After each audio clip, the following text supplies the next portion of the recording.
المشكله الوحيده هي كانت ايه؟ العربيه مليانه معجون من جوه.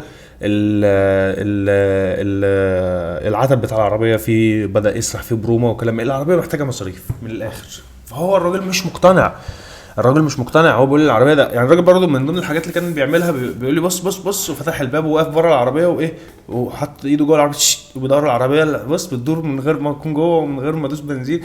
ده طبيعي يا عم، ده طبيعي اللي انت بتقول. لو على العربيه عملت غير كده يبقى مش ده اللي طبيعي.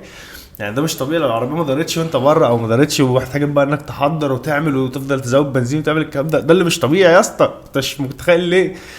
بس عادي الراجل برضو ايه، ما احتكتش يعني معاه برضو، اللي هو الراجل كبير وعادي قشطه. بس العربيه يا عم بقول له بص انا مش ببخس لك في حاجتك، بس العربيه فعلا محتاجه مصاريف. العربيه فعلا محتاجه شغل. العربيه فيها معجون في اللحوض. العربيه فيها برومه. العربيه فيها شغل سمكره وشغل بوهيه. يعني انا عشان اخد عربيه زي دي واصرف عليها عشان اطلعها عربيه نظيفه، واعرف ان انا انزل البويه اللي في الحوض ده، اشوف الخرا اللي معمول فيها واحاول ان انا احسن منه او احسن من العربيه عشان اعرف اجي اطلع منها بعد كده. مش هعرف. فانت لازم تراعي السعر. ده هي اخرها 50. انا كده نزلت لك 2000 كمان. انا بتاعتي مش بتكلم في 2000 جنيه على فكره. يعني في عربيات سليمه 132 بال 50 وبال 55. ايه اللي هيجبرني اخد عربيتك بايظه ومش سليمه بال 50000؟ طب انت عايزها بكام ومش عارف ايه. قلت له بص أنا من الاخر عايز اقول لك على حاجه ومش ببخس في السعر. العربيه دي معايا ب 35000 وانا ايه يعني، لو قلت لي ماشي انا موافق كمان انا ممكن افكر. يعني ال 35000 دول ممكن يبقوا كتير عليها. بس بقول يا عم ده لو بعتها خرده هتجيب اكتر. قلت له لا يعني انت لو بعتها خرده هتجيب لك حوالي 25000 جنيه، لان العربيه دي وزنها على الميزان 1200 كيلو، 1200 1250. فانت اضربهم في 17 جنيه سعر الكيلو وشوف هتطلع بكام. بس يعني برضو ايه بعرفه ان هي خرده هتبقى اقل من اللي انا قلته يعني. بس ما علينا. ما خدتهاش وبرضه ما كنتش ناخدها لان نفسي طلعت منها. العربيه متبهدله، محتاجه شده صالون، محتاجه طابلون جديد، محتاجه بره البويه بتاعتها من بره ومن جوه هتنزل عشان العربيه الواحد يشوف فيها ايه ويعملها نظافه، فيها الحمات فيها بتاع كلام من ده، يبدا ينظف فيها. طبعا انا مش ناقص اعرف. انا مش هاخد العربيه اصرف عليها 20 30 الف جنيه غير ثمنها. وفي الاخر لما هاجي بقى معلش انا مش هضحك على حد. يعني انا مش مثلا نفترض ان انا عرفت اعمل العربيه من جوه على الصاج ورشيتها على اللحم ومبقاش في اي حاجه، فعلا العربيه من جوه رجعتها وليكن انها فابريكا دواخل، هجيب زبون اقول له العربيه فابريكا داخل؟ طب لازم اقول له العربيه فيها رش. وكلمه فيها رش لوحدها دي بتنزل من ثمن العربيه. حتى لو العربيه فعلا من جوه الراجل حط قلم وجهاز ودنيا وبتاع وطلع ان ما فيهاش اي معجون في الدواخل في الحوض ولا في الشنطه ولا كلام من ده، برضه لازم هقول له. وان انا كوني هقول له لازم هينزل من سعرها حتى لو 5000. فاهم؟ ايا كان مش هعرف ابيعها بسعر. واحنا داخلين على تاريخ عربيات فقلت لا خلاص بلاش منها وبعدنا عنها. الكلام ده كان يوم خميس بالليل. قلت انا هطلع تاني يوم على السوق وهنا سأسكت قليلا. السوق يعني لما نزلت تاني يوم الجمعة على السوق عايز اقول لك ان فيها ارقام مبالغ فيها. طبعا انا ما لقيتش ولا عربية 132 في السوق. يعني انا ما لقيتش ولا عربية 132. واحدة بس 131 كان لونها ليموني والعربية فيها شغل شوية بسيطة تمام، سمكرة تنظيفة بوهية. الفرش من جوه كان كله عايز تعمله، الطابلون عايز يتغير لان الطابلون بتاعها متكسر. انا من النوع اللي بحب العربيات القديمه تكون صالونها سليم، حتى لو من بره متفرتكه المهم الصالون بتاعها والطابلون والحاجات الاساسيه بتاعتها من جوه تكون سليمه، لان ده اللي بيحلي العربيات القديمه اصلا. تمام. ف...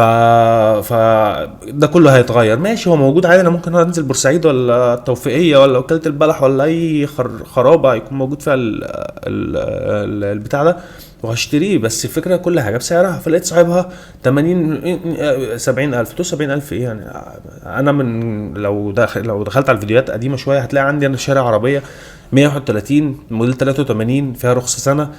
البوهيه بتاعتها من بره ما فيهاش غلطه. العربيه من جوه الفرش والطابلون والاساسيات ما فيهاش غلطه. المكنه البيضاء الالماني تمام اللي هي الكامل واحده 1600. عربيه كل حاجه كامله مكمله فيها، كامله مكمله. احنا واخدينها بكام؟ 70000 جنيه. والراجل كمان لو كنت ضغطت عليه شويه كان ممكن اخدها ب 65. انت عايز تديني دي فيها شغل حوالي 20 يعني بالكتير 20 يا سيدي، مش هقول لك اكتر من كده. هجيب طابلون وبتاع اظبط الباقي قول 20000 و25000 كمان. عايز تديها ب 70000 ورخصتها منتهيه. يعني هي رخصتها منتهيه كمان. المهم ايه، الناس بتغني يعني غنى صوتهم حلو بصراحه في السوق. اللي معاه حاجه فاكر ان هو ما فيش غيرها في الدنيا. فاهم؟ فبدأنا ايه ادور على اي حاجه تانية. فيش 31 في السوق ما لقيتش غير دي. مفيش 32 والناس بتغني جامد. فبدات ابص مثلا على 128. قلت اما ناخد فكره. لقيته في 128 موديل 95 ولا مش عارف 96 فابريكا بره وجوه. فاهم؟ الراجل بيقول لي 105. 105 ايه يا اسطى يعني يعني طب انا لو معايا 105 مثلا هاجي اشتري 128 ليه؟ فاهم يعني ايه اللي يجبرني ان اركب 128 اخد بيها مطب الحب بتاعي يفتح ولا يقفل ولا اتنقل على عين امه؟ فاهم بال 105 ايه اللي خلاني ادفع 105 في 128؟ يعني انا كان ممكن اتخزوق وادفع ال 70000 جنيه في ال 131 واصرف عليها ال 20 وتقف عليها بال 90000 فاهم، بس مش هدفع 105 في عربيتك في ال 128 دي. ربنا يرزقها ما علينا. في ناس بتبقى غاويه مثلا الناس تشتري حاجه زي كده تركنها تبص عليها وخلاص، و105 بالنسبه لهم مش فارقين فاهم. قشطه انا مش كده، انا مش هشتري عربيه 128 حتى لو معايا ملايين مش شاريها. فقلت لا ندور على غيرها. 128 تانية موديل 83 فابريكا ده واخل كام يا حاج؟ 60000. ايه الاسعار اللي من وحي خيال المؤلف دي؟ يعني انتوا بتجيبوا اسعار دي منين؟ فاهمني ليه 60000 جنيه ليه؟ بدأت هنا بقى ايه، انا طبعا انا عايز ارجع معايا عربيه، انا عايز اجيب عربيه قبل ما اروح. في نفس الوقت عمال قلت انا مش هشتري عربيه البسها، يعني مش هشتري عربيه تبقى سعرها بالمبالغ فيه كده. خلاص قلت بقى ايه ربنا يعوض عليا. بدات افتح اوبر، لقيت الاوبر جايب لي من السوق للبيت حوالي 250 او 300 مش فاكر. قلت يلا بقى ايه هاخد بقى توكل على الله. وانا ماشي بالصدفه كده لقيت عربيه تمام بيضه كده واقفه ولا مغسوله بترابها، ما مش معمول فيها اي حاجه، اللي هو ايه اللي جاي نزل الصبح كده قرر ان هو انا هبيع العربيه دي ودور العربيه وجع السوق فاهم. فبدات اروح ابص عليها اشوف العربيه من جوه مليانه تراب، رمله مش عارف ايه عفنه، يعني مش فكر انه يغسلها ولا يمسحها ولا ينظف فيها حاجه. بدات اعرف ان ده مش تاجر، يعني انا ده مش تاجر، ده واحد عايز يبيع عربيته فعلا. فبدات خلاص شفت العربيه بالعافيه. بص مفيش تاجر مثلا بيبقى نازل بالسوق بينزل بعربيه معفنه، لا هو لازم بيغسل بينظف من جوه ومن بره وفرش وبتاع، يحاول يظهر العربيه حتى لو العربيه اصلا كده كده متفرتكه عن اللي كان مثلا مع الفيات 130 اللي بقول لك عليه ده. العربيه كانت متفرتكه بس هو برده منظفها مسح الكاوتش يعني بيحاول يحلل الحاجه بتاعته تلفت العين عشان حد يجي يتفرج عليها. ده نازل بالعربيه كده على الله فاهم. كان واحد هو وابوه. بدات ان انا ابص على العربيه اتفرج اشوف من هنا اشوف من هنا، ما شاء الله تمام. العربيه دواخل كلها سليمه ما شاء الله، شنطه حوض قوايم ولا غلطه، ارفع الفرش العربيه تمام، فليتو الفابريكا في كل حته، العربيه حلوه ما فيهاش اي حاجه ما فيهاش اي غلطه، الدنيا تمام. فبدات اللي هو ايه طب بكام؟ فلقيت الراجل بصراحه يعني جاي برضو دغري مش معفورش. العربيه سيات ابيزا موديل 92 تمام. زي اللي انتوا شايفينها كده في الصور اهي حلو. العربيه طبعا الخبطه اللي في العربيه دي يعني مخبوطه مني انا العربيه كانت جايه سليمه وشها سليم وكل حاجه سليمه. اول ما جبتها كده بسم الله الرحمن الرحيم العين بتمسي عليك، توك توك معدي من قدامي دب لف من قدام مره واحده لبست فيه وش العربيه قدر الله ما شاء فعل عليه الحمد لله. عادي قلت اسيبها كده ايه عوره كده زي ما هي احسن ما اعملها وتخبط تاني ولا حاجه. هي بس كان المشكله اللي فيها ان هو كان تقريبا العربيه 92 هو جايب لها اكسدام وشبكه بتوع موديل تمانينات، ف يعني دي حاجات عاديه كلها بتتغير قشطه، لكن ما فيش حاجه في الدواخل، ما فيش تقطيع، ما فيش لحامات، ما فيش بويه جوه، ما فيش الكلام ده كله. حتى من جوه حوضها نظيف مش مثلا متخربقه ولا لا، العربيه كويسه حلوه يعني.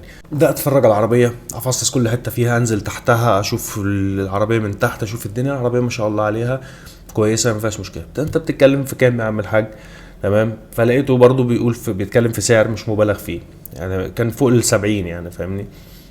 من هنا لهنا هو كان بيتكلم تقريبا مش عارف 78 لا يعني نزل معايا ل 78 وبعد كده 75 لحد ما وصلنا يعني لايه لل 70000 السعر النهائي. وحاولت مع والله انا اقل من كده هتبقى خسرانه معايا. هو كلامه صادق لان الراجل انا حتى ما عرفتش اعمل التوكيل في نفس اليوم، فخد جزء من الفلوس وبقينا جزء. بعدين رحنا عملنا التوكيل لما يعني حجز على الموبايل ورحنا عملنا التوكيل. هو برضو من طوابق في الجيزه، بس نزلت له ورحت بيته ومش عارف ايه. فاللي هو يعني خلاص يعني مش مثلا حد بيبيع في السوق خلاص وبيقلب فاهم، لا العربيه فعلا كويسه والراجل فعلا كلامه صادق. وفعلا لما رحت مكانه ورحت بيته احسن واجب اتعمل لي والدنيا تمام. وخلصنا العربيه، والعربيه ما شاء الله عليها، عفشه ما فيهاش غلطه، بوهيه ما فيهاش غلطه. العربيه بس محتاجه ايه شويه نظافه كده، فاهم؟ اللي هو ايه، لولا الخبطه اللي انا خبطتها لها اللي انت شفتها في وشها دي، العربيه كانت فعلا حلوه، ما مش محتاج غير ان انت هتغير الشبكه بس عشان تجيب لها الشبكه بتاعتها بتاعت ال 92. هتلمع البوهيه لو فيها اي حته فيها خربشه فيها مش عارف ايه تتعمل، صدمات هتترش من اللي هو ايه شغل 5000 جنيه مصاريف، مش هقول لك مثلا 10 ولا 15000. وده طبيعي يعني، انت بتجيب اي عربيه. انا اصلا اول ما جبتها بسم الله الرحمن الرحيم على الميكانيكا على طول، فاهم؟ ظبطت الكربيراتير عشان ما كانش مظبوط، والعربيه كانت بتاكل بنزين، عربيه 1200 سي سي، مش طبيعي ان هي تاكل 15 لتر في 100 كيلو. دلوقتي ما شاء الله عليها ال 100 كيلو دول ممكن تمشيهم ب 7 8 لتر عادي. ظبطت الكربيراتير، غيرت سير كاتينا وسير مجموعه، ظبطت تقسيمه العربيه، لازم انت بتجيب عربيه لازم بيبقى فيها ايه شويه مصاريف. حلو، فانت ده طبيعي بالنسبه للعربيه. الحمد لله وانا طالع كده اللي هو ايه، تحس انها جت في طريقي كده صدفه، وانا طالع من السوق خلاص كنت بطلب اوبر وهمشي، فاهمني؟ فدي كانت قصتي مع العربيه اللي ب70000 جنيه، وهي دي العربيه اللي ب70000 جنيه. تمام. طبعا انا عانيت بسبب موضوع الصف اللي قلت لك عليه في الاول ده، ولفيته. يعني انا كرهت السوق، وكرهت النت، البيع والشراء على النت. فانا قررت ان انا يعني ولا هنزل اشتري من السوق تاني، تمام، ولا هنزل اشتري ولا هنزل واشوف عربيه يعني هي غير في محيط القاهره، في المحيط اللي انا عارفه في القاهره، في الشرقيه، في اسماعيليه، اي حته من الحتت اللي انا عارفها واللي انا حافظها، وتكون حتت معروفه، اي كلمه مجهوله المصدر. يعني لو في القاهره مثلا قال لي اسم مكان انا ما اعرفوش ان هو موجود على خريطه القاهره، يعني حته في الضواحي بقى متداريه لا انا مش هروح، فاهم؟ لان انا بصراحه الموضوع كان صعب. انا رايح الساعه 8 بالليل او 9 بالليل والدنيا مظلمه، العشاء خلاص اتدنت تقريبا، وانا داخل يعني انك لميت وانهم لميتون، فاهمني؟ اللي هو انت داخل وعلى الله حكايتك خالص، مش عارف هتطلع ولا لا. بس ودي كانت العربية اللي انا جبتها ب70000 جنيه، كانت سيات ابيزا سيستم بورش موديل 92. سيبك مع فيديو صغير كده للعربية، وما تنساش بقى تعمل اشتراك في القناة لو انت لسه مش مشترك، وتعمل لايك للفيديو. والسلام عليكم.